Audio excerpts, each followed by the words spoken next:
क्या होगा अगर आप अपने ही पास्ट या फ्यूचर वाले खुद को मार दें? टाइम ट्रैवल हमेशा से ही एक रोमांचक विषय रहा है, लेकिन इसके साथ ही कई पेचीदा सवाल भी आते हैं। अगर हम अपने पास्ट में जाकर खुद को खत्म कर दें, तो क्या हम उसी वक्त गायब हो जाएंगे या फिर कोई अलग ही टाइमलाइन बन जाएगी? और अगर तुमने अपने ही पास्ट को खत्म कर दिया, तो तुम एग्जिस्ट कैसे कर रहे हो? और अगर हम अपने फ्यूचर में जाकर अपने बुढ़ापे वाले खुद को मार दें, तो क्या हम पर इसका कोई असर होगा? ये सवाल हमें कई टाइम ट्रैवल पैराडॉक्सेस की ओर ले जाते हैं, जो लॉजिक को तोड़ते हैं और हमारी समझ को चुनौती देते हैं। यही है टाइम ट्रैवल का सबसे अजीब और दिमाग घुमा देने वाला हिस्सा, पैराडॉक्स। आज हम 4 बड़े टाइम ट्रैवल पैराडॉक्स को मजेदार और आसान भाषा में समझते हैं। Number 1, grandfather paradox. अगर आपने अपने अतीत को ही मिटा दिया, यह सबसे फेमस टाइम ट्रैवल पैराडॉक्स में से एक है।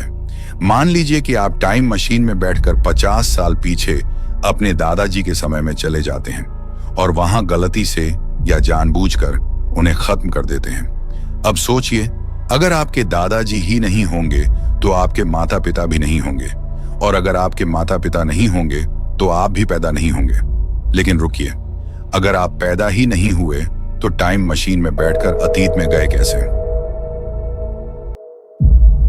यही ग्रैंडफादर पैराडॉक्स है, एक ऐसा लॉजिक लूप जो हमें यह सोचने पर मजबूर कर देता है कि अगर अतीत में कोई बड़ा बदलाव किया जाए तो क्या वर्तमान और भविष्य भी बदल जाएगा, या फिर समय खुद को किसी तरह से ठीक कर लेगा। कुछ साइंटिस्ट मानते हैं कि टाइम खुद को सुधार लेता है, यानी आप कितनी भी कोशिश कर लें, आपके दादाजी बच ही जाएंगे और टाइमलाइन नहीं बदलेगी। पर कुछ मानते हैं कि जैसे ही आप अतीत बदलते हैं, एक ऑल्टरनेट टाइमलाइन बन जाती है, यानी एक समय रेखा में आप मारे गए होंगे लेकिन दूसरी में आप जिंदा रहेंगे।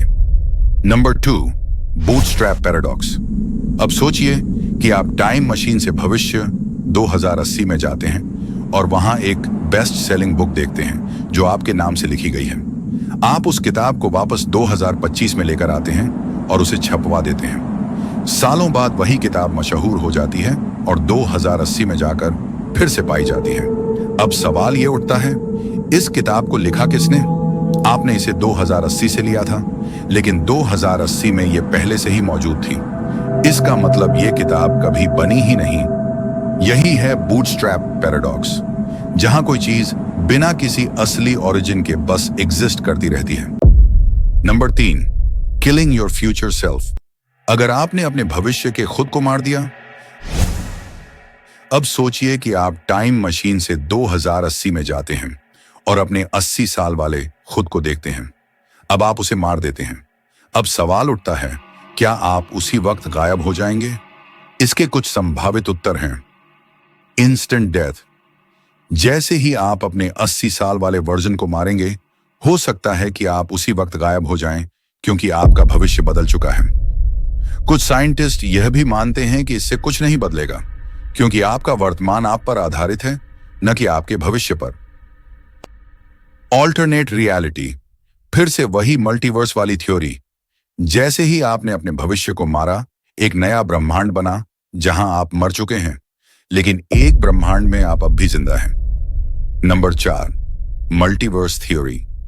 अगर आपने अपने पास्ट में कुछ बदला, तो क्या वो एक नई रियलिटी बनाएगा?